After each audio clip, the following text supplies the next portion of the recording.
What has happened, everybody? James Hancock here. Today is a very sad day for film fans because a true filmmaking icon, Gene Hackman, has sadly died. And as of the time of this recording, which is 1:30 Thursday, February 27th, the details surrounding his death remain mysterious. There's no, at least from what I've read, no foul play is suspected, but he and his wife and one of his dogs were all found dead. So there's an investigation underway. I have no more information than that, but what I wanted to do was just celebrate his career because he's one of those actors where as far back as I can remember, he was always just this towering juggernaut, just this force within the filmmaking industry where he worked with all the greats, and obviously he's been inactive largely over the last 20 years. But from the mid-'60s up through the early 2000s, if there was a good director working in Hollywood or anywhere in the Western Hemisphere, Gene Hackman probably worked with him. Lex Luthor, the greatest criminal mind of our time. Of our time? I hereby serve notice. He's serving notice to you. That these walls here. Will you shut up, please? And I will not claim to have seen all of his movies, but here's a short list of some of the directors I admire that Gene Hackman worked with, sometimes several times, but we have Arthur Penn, William Friedkin, Michael Ritchie, Francis Ford Coppola, Mel Brooks, Richard Attenborough, Richard Donner, Richard Lester, whole lot of Richards there for a bit, Warren Beatty, Ted Kotcheff, Alan Parker, Clint Eastwood, Sidney Pollack, Lawrence Kasdan, Sam Raimi, Barry Sonnenfeld, Tony Scott, and Wes Anderson. I mean, that's a Hall of Fame list of directors, and that is just the beginning of his legendary career. And as I've often said on this channel, the 1970s is my favorite decade of filmmaking, and Gene Hackman cast a very long shadow over that decade, working with some of the best filmmakers from that period. I mean, two movies I have right here on Blu-ray, French Connection and Conversation. I've seen those two movies more times than I can count. But I must admit, I still have a few blind spots with his career. I've never seen Scarecrow from director Jerry Schatzberg, who also directed Panic in Needle Park, which I really liked. And I must acknowledge, I've never seen Night Moves, which I've already pre-ordered it on Blu-ray. Criterion has it coming out in a couple weeks. But obviously, he'd already worked with Arthur Penn on Bonnie and Clyde, a movie that really helped put him on the map. And there's an early 80s classic, which I've never seen, called Uncommon Valor from the director of First Blood. It's humiliating that I grew up in the 1980s and loved all those kinds of movies, and I've not seen Uncommon Valor, but maybe tonight after I finish this video, I might have to dust off one of those options and take him for a spin. And when you look back at Gene Hackman's career overall, like when you look at his work in the 1960s, it was not immediately apparent that he was going to be this massive superstar, because in the 1960s, it helped if you looked like Warren Beatty or Robert Redford. And, Gene Hackman, he's a very masculine, rugged, authoritative dude, but he does not look like Robert Redford or Warren Beatty. Those are beautiful men, whereas Gene Hackman, you could probably even go so far as to say, is kind of ugly, kind of rugged. He was a full-blown character actor, but he's one of those rare character actors where somehow, just through the power of his work and the power of his personality, he reached the ultimate heights that any actor could hope to achieve across several decades. I mean, he was an icon in multiple eras, not just one. And I don't want to come across as unnecessarily grim or pessimistic about the state of film culture in 2025. But if you grow up a massive movie fan, obviously the actors and the filmmakers that you look up to as a kid and a teen and as a young man, as they start to die, it's hard not to feel like film culture is contracting or shrinking or shriveling into something that is unrecognizable. And as all my heroes from the 1970s sadly push on, it just changes my whole relationship with the art of cinema and how I look at cinema. But I must admit, there's a little bit of a contradiction in that attitude, because in the 1990s, when I was first getting really obsessed with movies, I rapidly became obsessed with a lot of filmmakers from the 1920s, 1930s, 1940s, filmmakers like Howard Hawks and John Ford and Orson Welles. And in the 1990s, I never bemoaned the shrinkage or shriveling or just the decay of film culture, because all my heroes from the golden age of Hollywood were dead and gone. So I guess it's important to maintain perspective. But when you grow up with certain actors and certain filmmakers, you just feel it more personally when they move on. I mean, we recently lost David Lynch. And with the passing of David Lynch, of my all-time favorite directors ever, none of them are alive today. David Lynch was the last. And as far as Gene Hackman's generation is concerned, I mean, there are a few that are left, guys like Robert Duvall and Jack Nicholson. But I don't want to jinx anything, because there will sadly come a day where we have to say R.I.P. Robert Duvall and R.I.P. Jack Nicholson, and I do not look forward to it. But when you're dealing with an actor or a filmmaker with a filmography as comprehensive and as incredible as that of Gene Hackman, I think the most important thing to remember is the movies that he has left behind for us to enjoy until the end of time. And so for the rest of this video, I'm just going to go chronologically and give shout outs to some of the movies that I've seen and show a few clips from some of my personal favorites. And so the earliest movie I've seen him in is Lilith from 1964, directed by Robert Rossen. We've got Warren Beatty and Gene Seberg, and I must admit, I liked Lilith quite a bit. I don't remember Gene Hackman's role in it, so let's just push right ahead to Bonnie and Clyde from 1967, directed by Arthur Penn.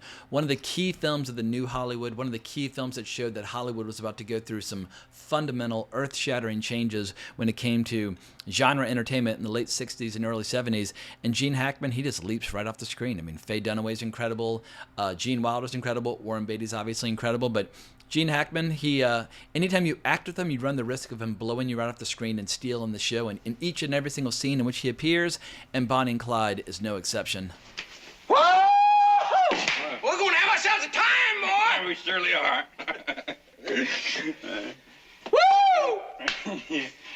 Woo! But in 1969, he worked with director Michael Ritchie on the film Downhill Racer. And while that's definitely a Robert Redford vehicle, the affiliation with director Michael Ritchie would continue a few years later with one of his best movies, Prime Cut. But I don't want to leap ahead to Prime Cut, because before we get to Prime Cut, first we have to talk about The Hunting Party, which is one of the meanest, gnarliest, most savage westerns ever made. It came out in 1971. And I tackled it with Western historian and fanatic David Lambert on Wrong Reel episode 512. And I don't want to do the deep dive on The Hunting Party here, but if you like your Westerns to go to the apocalyptic, darkest, most just depraved sides of humanity, The Hunting Party will definitely get the job done. But 1971, we've got one of the big dogs, The French Connection from director William Friedkin. All right, Popeye's here. Get your hands on your heads. Get off the bar and get on the wall. What's my name? Popeye Doyle. If he doesn't like you, he'll take you apart. And it's all perfectly legal, because Doyle fights dirty You want to take a ride there, fat man? and plays rough. But I could go on for 90 minutes about all the things that I love about The French Connection. But suffice to say, it is one of the key early 70s movies, a genuine time capsule of New York at that time. It's as gritty as it gets, which makes the recent censorship of the movie all the more infuriating, because if you watch a movie about cops in the early 1970s, guess what? They might use harsh language that might sound offensive in 2025. But do you want a raw, honest, authentic portrayal of New York at that time? Or do you want some weird, like, corporate-approved, soft and fuzzy version that is total bullshit? Definitely look for the uncensored version on Blu-ray, and hopefully over time cooler minds will prevail and the uncensored version of the film will be restored on all the various streaming platforms, because for me as a film fan, there is nothing more important than preserving our cinematic heritage and our cinematic legacy, and preserving those films in the original format in which they were made, which is one of the most compelling reasons for buying physical media, because nobody at Disney or whatever corporation decided to censor the movie, nobody can. I think it was after they bought Fox where the movie got censored, but nobody who's like 22 years old who just got the job's like, this language is offensive, I'm cutting this out. If you own the movie, nobody can change it, and so on and so forth. But I don't want to get too sidetracked talking about censorship, but find an earlier version of the Blu-ray and buy it, and you can thank me later. Whether you like great dialogue or great action or great character beats or kick-ass chase scenes, or like I said, just a great time capsule of New York in the early 1970s, The French Connection is one of a kind. But before I move on, I just want to make one last point. If you are in the business of censoring books after the fact or movies after the fact, like right here you'll see all the Ian Fleming novels featuring James Bond, which have been censored, or movies like The French Connection, which has been censored. If you're in the business of censoring movies or books decades after the fact, please find a vat of hydrochloric acid and immerse yourself in it and rid the world of your bad taste and stupidity. But let's move on to Prime Cut from director Michael Ritchie. Yet another movie that probably would get censored if not for the fact that it's a relatively obscure film. But it fucking rules. If you want to see Gene Hackman playing a gangster by the name of Mary Ann going up against Lee Marvin when he is like in peak Lee Marvin, just angel of death mode, Prime Cut will make you laugh. It'll blow your mind. And Sissy Spacek is such a goddamn angel. But this is a rough movie. But they only made movies like this in the early 1970s. And movies like Prime Cut are one of many reasons why the 1970s is my favorite decade of filmmaking. You eat guts. Yeah. I like them. But the 1970s wasn't composed exclusively of movies that would make people in the modern era clutch their pearls in horror, because we also had like disaster movies like The Poseidon Adventure. I'm not a big fan of disaster movies because in the late 90s we got a ton of them. I hated them then, The 1970s has different disaster movies, but they're still fucking disaster movies, and they're just not my cup of tea, unless they're really weird and kind of just like bizarre in terms of their sense of humor. But if you are a fan of disaster movies, The Poseidon Adventure will definitely get it done. 1973, he made Scarecrow, which I admitted earlier I have not yet seen, but it's Al Pacino, Gene Hackman, and apparently it's one of the all-time greats, so I'll definitely be seeing that in the not-so-distant future. But in 1974, we get a couple of good ones. First, we have Young Frankenstein, which, when you think of Gene Hackman, you don't usually think of comedy, but he's hilarious, and even when he's being ruthless, he can be hysterical in movies like The Royal Tenenbaums. But if you want to see him stretching his comedic muscles in an absolute Hall of Fame comedy by one of the best directors who's ever worked in the genre, Young Frankenstein, definitely hunt it down and then watch it 5, 10, 15 times more. Wait! Where are you going? I was going to make espresso. But moving on to 1974, we have perhaps his best role, Harry Cole in The Conversation by Francis Ford Coppola. A strong contender for the best movie that Coppola ever made. My favorite Coppola movie just remains The Godfather. I know that's a very obvious, simple choice to make, but have you watched The Godfather recently? It's pretty goddamn good. But The Conversation is incredible, and it's endlessly rewatchable, incredibly mysterious, incredibly dark. But Harry Cole's one of those characters who's a true enigma, because when it comes to surveilling others and spying on what they might be saying, he's the best in the business, he's the best in the world. But when it comes to protecting his own private life, he's notoriously inept. Like, he very easily gets kind of spied upon by one of his rivals when they're just having a cocktail party, and he freaks out. And he's very awkward and cagey with the people that he works with, where he's not even particularly good at keeping his own secrets or not alienating those people that are working closest to him. The scene between him and John Cazale, where John Cazale is just getting irate and running out of patience over the fact that he's never taught anything by the master that he's working for. Listen, if there's one surefire rule that I have learned in this business is that I don't know anything about human nature. I don't know anything about curiosity. That's not part of what I do. This is my business, and when I'm... But if you like films from the 1970s with legends like Harrison Ford and Robert Duvall and obviously Gene Hackman, The Conversation will absolutely blow your goddamn mind. And the first time you watch it, you'll be like, what is this movie? I mean, I was 19 when I first saw it. I'd never seen a movie quite like it. But then when I rewatched it for an exam I was taking, I was like, all right, this is starting to get its hooks into me. And it's just one of those movies that just kind of lures you in and teaches you how to watch movies and listen to movies in completely different ways. But if you are a fan of Gene Hackman, yeah, The Conversation might be the best role of his career. Now, it was inevitable that there would be a French Connection too, after all the box office generated by the first movie and the awards generated by the first movie, but I must admit, I've never seen French Connection 2. I believe it was directed by John Frankenheimer. It's one of those movies where I've always kind of intended to watch it, but for whatever reason, I've never made time for it. Now I might have to rip off the Band-Aid and take it for a spin. And in 1975, he also made Night Moves, which I already admitted I've not yet seen, but I've pre-ordered the Blu-ray. It's coming. I look forward to watching it soon. But I have seen Bite the Bullet, a Richard Brooks Western from 1975. Gene Hackman actually made a ton of Westerns over his career, from Bite the Bullet to The Hunting Party to obviously later movies like Unforgiven and Wyatt Earp and The Quick and the Dead. I mean, he made a lot of good ones.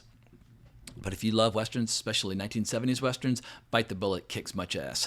Speaking of kicking ass, we also have to mention A Bridge Too Far from 1977, where Gene Hackman is one of about 75 stars who are in that movie. For whatever reason, in the 1960s and the 1970s, we got a ton of war movies and or like guys on a mission movies where they would just line up like every movie star alive at that time, and it was just their way of pre-selling the movie around the world, and obviously trying to get people interested when TV was becoming increasingly a major rival. But if you have a taste for World War II movies told from a variety of points of view, A Bridge Too Far is just about as good as it gets, as is Superman from 1978 and Superman 2 from 1980. It's funny, Gene Hackman, if you look at his career, there are a lot of years where he makes 2, 3, 4 movies, but from 1978 to 1980, all he did was play Lex Luthor, and as a very, very bald man myself, I can't help but look up to and admire his interpretation of the character, but he's so charismatic in the role, and he's so goddamn funny that he almost steals the show from Christopher Reeve, who's one of the most charismatic people who has ever lived, but he's the perfect adversary. I mean, you have an indestructible, indomitable superhero who can basically do anything, but no matter how powerful you are as a superhero, you can only be in one place at one time, and Lex Luthor knows that. And I feel like his strategy or his plan at the end of the movie is ingenious, because all you have to do is just send nuclear missiles in 2 different directions, And Superman is totally helpless because he will be torn between, who do I save first? Lois Lane or the city full of people, or what am I going to do? And I just feel like when people complain about Superman being too powerful, it just shows a lack of imagination, because if Lex Luthor with no power can outsmart and outwit and outmaneuver Superman, well then a screenwriter should be able to do so as well. Millions of innocent people would be killed. The West Coast as we know it would Fall into the sea. Bye-bye, California. And because I was a kid in the 1980s when there were basically no superhero movies except for the Superman movies, I ended up watching Superman and Superman 2 over and over and over again. I mean, these days we get between like 5 and 10 superhero movies a year, but if you liked comic books in the 1980s, you basically read comics, watched the occasional cartoon, and you would watch Superman. Which is why if somebody were to put a gun to my head or back me into a corner and say, what is the best superhero movie ever made? The easy answer would be Richard Donner's Superman, because of this, the soaring emotion. But even Superman 2, which was basically kind of like reshot and re-edited and with Richard Lester, still got great scenes, like the kneel before Zod scene when Lex Luthor's like, oh, Superman, thank God. I mean, get him! Superman! Superman, thank God. I mean, get him! I mean, Gene Hackman, Jesus fucking Christ. Well, I mentioned before how everybody thinks of him as like this big, ferocious, powerful actor. He's secretly hysterical. But in 1981, he reunited with Warren Beatty with the film Reds, this time directed by Warren Beatty. Uncommon Valor, 1983, as I mentioned before, I've not yet seen it, but it looks right up my alley. I mean, Ted Kotcheff, he made fucking First Blood. Anybody who made First Blood, if he made yet another war movie, I'm there. And once again, I have no excuses. I have no idea why I've not seen it. And now we're getting into the era where, as a kid, a lot of these movies just started coming like waves, one after another, where it was like, oh my God, he just became, one of the most recognizable actors in the world. Or at least if you were a movie fan of the 1980s and 1990s, Gene Hackman was just cranking out like multiple bangers on an annual basis, like Hoosiers in 1986. I don't even care about hoops. I come from a family where basketball is their first and only religion, so Hoosiers was watched in my household. But even if you don't like basketball at all, like myself, it's impossible not to get swept up by the emotions of Hoosiers. It's one of the best sports movies ever made. If you put your effort and concentration into playing to your potential, to be the best that you can be, I don't care what the scoreboard says, at the end of the game, in my book, we're going to be winners. No Way Out, damn good thriller. It's a pretty erotic thriller as well. But yeah, if you like Kevin Costner thrillers, 1987's No Way Out, Gene Hackman's fantastic there. We also had Superman 4, The Quest for Peace. The less said about that, the better. But in 1987, when I was 11, there were so few superhero shows and movies coming out. I still saw it like 50 times. I'm not proud, but that's just the way it went down. 1988, Mississippi Burning. This is one of those movies where I caught it in bits and pieces multiple times on TV, but I don't think I've ever actually seen it in its entirety. But it's from one of my favorite directors from this period, Alan Parker. And Alan Parker made like Pink Floyd, The Wall. He made Birdie. He made Angel Heart. He made so many damn good movies. Or The Commitments, arguably the best fake biopic about one of the best bands ever. The band didn't exist, but after seeing The Commitments, you will wish that The Commitments had. But Mississippi Burning is a movie that takes place in the 1960s, where you have two FBI agents investigating the murder of two people working in the civil rights movement. If you want gritty, hardcore dramas about just pure, unbridled racism, holy moly, it's potent. Is that gun just for show? Or do you get to shoot people once in a while?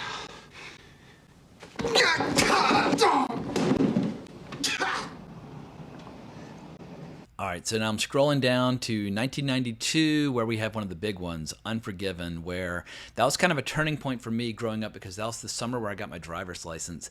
And I remember feeling really grown up when I drove myself to see Unforgiven, because growing up in the 1980s, everything I watched was like Predator or Aliens or RoboCop. It was a great time to love like action and science fiction and that sort of thing. But Westerns, I was a little late to the game. My dad basically force-fed me a few of them to kind of whet my appetite. But in 1992, I was ready to start kind of taking my own journey and watching Westerns. And in the 1990s, we had a lot of bad Westerns. But Unforgiven was one of the good ones. And watching him throw down with Clint Eastwood, I mean, this is the beginning of the period where Gene Hackman just becomes this volcanic personality. He had so much force. But it wasn't like Al Pacino in the 1990s, where he would just scream like a crazy person and almost become unintentionally comic. Gene Hackman was terrifying. Like whether he's beating Richard Harris's ass or ordering Morgan Freeman to be whipped to death, Or even when he thinks he's about to be fucking mowed down by Clint Eastwood at the end. Well, sir, you were a cowardly son of a bitch. You just shot an unarmed man. Well, he should have armed himself. He's gonna decorate his saloon with my friend. He is so goddamn good. If you want to see the dark side of Gene Hackman, Unforgiven is a great place to start, as is The Firm from 1993, directed by Sidney Pollack, based on the novel by John Grisham. And John Grisham is one of those authors who in the 1990s, suddenly his career heated up and every single book that he wrote got adapted into a movie, but I would argue that The Firm is the best of all of them.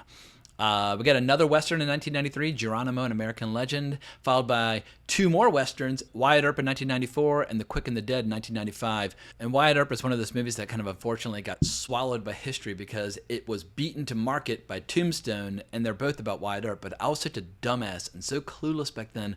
I didn't know who Wyatt Earp was or that he was a historical figure. So I can remember going to see Wyatt Earp with my stepdad, and about halfway through I was like, wait a second. This is like a remake of Tombstone, which came out like 6 months ago. In any case, my stepdad, who was a Western fanatic, had to calmly explain to me who the hell Wyatt Earp is. But Tombstone has many advantages over Wyatt Earp. But one advantage that Wyatt Earp has over Tombstone is that Wyatt Earp has Gene Hackman as Wyatt Earp's father, who has a really pivotal scene where he frees his son from prison because Wyatt Earp's been arrested as a horse thief. And in that state, if you're a horse thief, they hang you. So while we don't get a ton of Gene Hackman in it, each and every single scene in which he appears is memorable. And then with The Quick and the Dead, it's a really unusual Western because it basically asks the question, what would happen if you hired the guy who directed Evil Dead 2, Darkman, and Army of Darkness and unleashed him on the Wild West? And that's precisely what you get. You get Sharon Stone and Russell Crowe and Leonardo DiCaprio and friggin' Gene Hackman in this truly deranged Western. It is an absolute blast to watch. I mean, if you're looking for gritty authenticity, this is not the movie for you. Like, there's some other filmmakers I would recommend, people like Anthony Mann or Sam Peckinpah or John Ford or whomever, and basically any other director who ever made a Western. Gritty realism is not what The Quick and the Dead is for. But if you just want to watch people having really elaborate duels to the death, The Quick and the Dead will get it done. But now that I'm looking at 1995 on Wikipedia, this might be one of the strongest years of his career because he has The Quick and the Dead, Crimson Tide, and Get Shorty all in the same year, and they're all fantastic for their own reasons. So let's talk about Crimson Tide. My favorite movie directed by Tony Scott is probably still True Romance, but a close second would be Crimson Tide. And Tony Scott made a lot of really good ones like Man on Fire or The Hunger or Top Gun or Days of Thunder. I mean, the list goes on. And he would work with Gene Hackman again a few years later with Enemy of the State, but I think that Crimson Tide is much stronger. It is a true kettle boiling over scenario where you've got a bunch of guys on a nuclear submarine where they get a fraction of an order. And that fraction of an order basically implies that there's a nuclear war breaking out on the surface. And the question is, do we act on a partial order and try to save the world, or do we wait for a complete order? And the question is, you've got two different camps. You got Gene Hackman's camps like, damn the torpedoes, full speed ahead, we're going to war, baby. Then you have Denzel Washington's camps like, we cannot act upon incomplete orders. We don't have the context. In any event, it's just a fantastic, dramatic confrontation down below the ocean where the stakes could not be higher, because if they act and war is not started, perhaps they'll ignite the war that they're trying to prevent or win or whatever the case might be. It is awesome. If you've never seen Crimson Tide, the only grievance I have against it, there's a really strange scene in there written by Quentin Tarantino because he and Tony Scott were close due to True Romance. But there's a scene where Denzel Washington is arguing with somebody about who's the best artist for Silver Surfer, whether that's Jack Kirby or John Buscema or Moebius or whomever. Anyway, it's so out of place relative to the rest of the movie. But as soon as you hear like, oh, that's the scene written by Quentin Tarantino. Otherwise, Crimson Tide is just one of the most kick-ass submarine movies ever made in any era. Interesting way you put that. How'd I put it, sir? Very carefully. Also in 1995, we have Get Shorty, which is one of the most entertaining movies of the 1990s. And I've got some Elmore Leonard right here. Bada bing. Get Shorty, directed by Barry Sonnenfeld. But if you like Elmore Leonard, there are a lot of good movies based on his books. But Get Shorty is a strong contender for just the most entertaining. It is just delightful. It's a story about the movie biz And Gene Hackman plays this kind of hack who's been producing a lot of schlocky horror movies for a long time, and now he sees an opportunity to possibly make the big time by working on the story pitched to him by a gangster, and the gangster played by John Travolta is basically pitching the story that he's involved with at that time, and it just becomes this incredible mix of organized crime and the not-so-organized crime of the movie business colliding. Now, you want your 300 grand or don't you? What 300 grand are you talking about? The 300 grand a guy named Leo DeVoe scammed off an airline.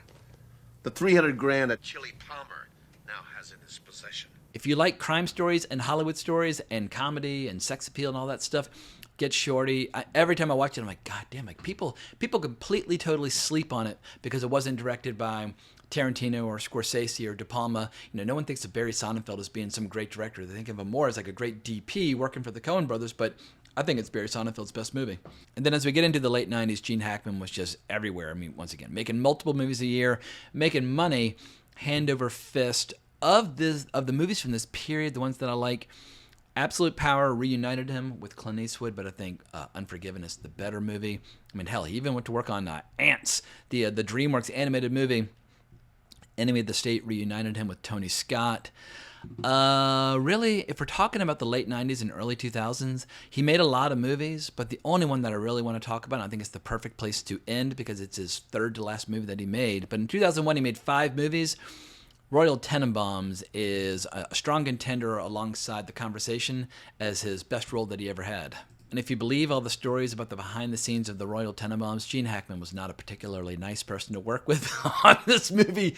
He was grouchy and cantankerous. It seems like for whatever reason he was really irritated by the fact that Wes Anderson had written this screenplay with him in mind, almost like that was kind of limit what he brought to the table. I'm not quite sure why he was so cantankerous, but at one point apparently he said, like, you told me this movie was going to be fun and I'm not having fun. And even Bill Murray had to kind of take Gene Hackman aside. I was like, chill, this is like, he's a kid, this is his third movie, and I still think it's Wes Anderson's best movie.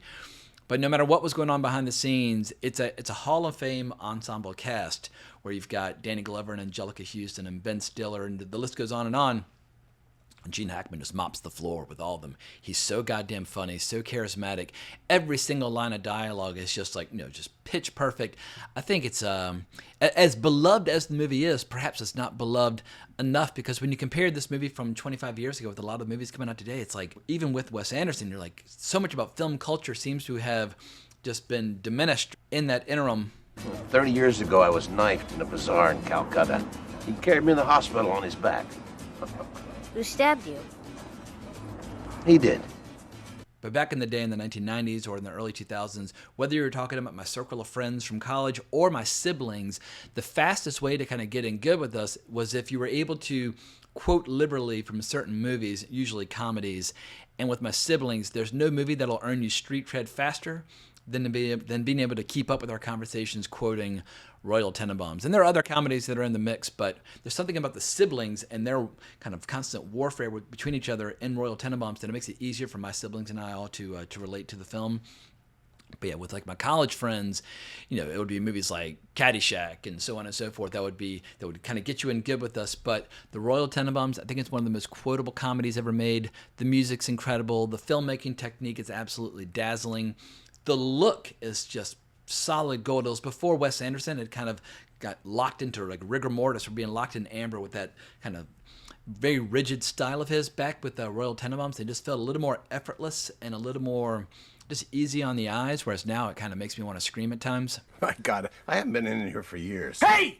Are you listening to me? Yes, I am! I think you're having a nervous breakdown.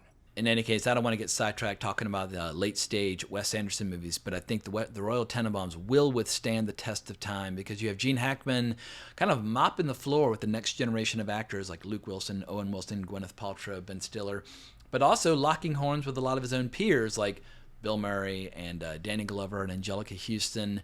It is just an absolute delight. And while Gene Hackman did make other movies like Runaway Jury in 2003 or Welcome to Mooseport in 2004, I prefer to look at the Royal Tenenbaums as the official end of his legendary career, which dated back at that point 40 fucking years, because his first TV role was a show called the United States Steel Hour, which ran from 1959 to 1962, and Gene Hackman was in 8 episodes, so Yeah, he was just a towering figure who straddled multiple eras, multiple generations, managed to do incredible work. And I feel like if you're an actor, you're lucky if you get to do one great movie or one great role in your career. And with Gene Hackman, it's just like, God damn, just for 40 straight years, just one incredible performance after another. But I think I've run out of words with which to praise his career at this point, so I'm going to wrap up this video. But I look forward to seeing Night Moves and French Connection 2 and Scarecrow. I know those are massive blind spots, but at least I have a few really good ones left to look forward to, and I'm sure there's some others that I'm not even aware of just how good they are. I mean, like I said before, a movie like Uncommon Valor, screaming my name. I look forward to checking it out. But let me know what you think down in the comments below. What are your favorite Gene Hackman roles? What are the cool, obscure ones that I might not have seen that I need to put on my must-watch list? Because he made a shitload of movies, and I look forward to hunting down the remaining gems. But thanks for sticking with me on this kind of sad, rambling video. I'm sure over the next day or two we'll learn more information about the cause of death for Gene Hackman and his wife and his dog. But just while the grief was still relatively fresh, I just wanted to celebrate the high watermarks from his career, because for every movie fan out there who's like half my age or younger, you might not even really be aware of just how massive his career was back in the day and just what a force he was in the industry for so many years. So if through this channel I can help people discover the occasional old movie that they fall in love with, well then, mission accomplished. That is why this channel exists. But thanks again for watching. I greatly appreciate it. Remember to like, subscribe, hit that notification bell, but more importantly, as always, onwards and upwards.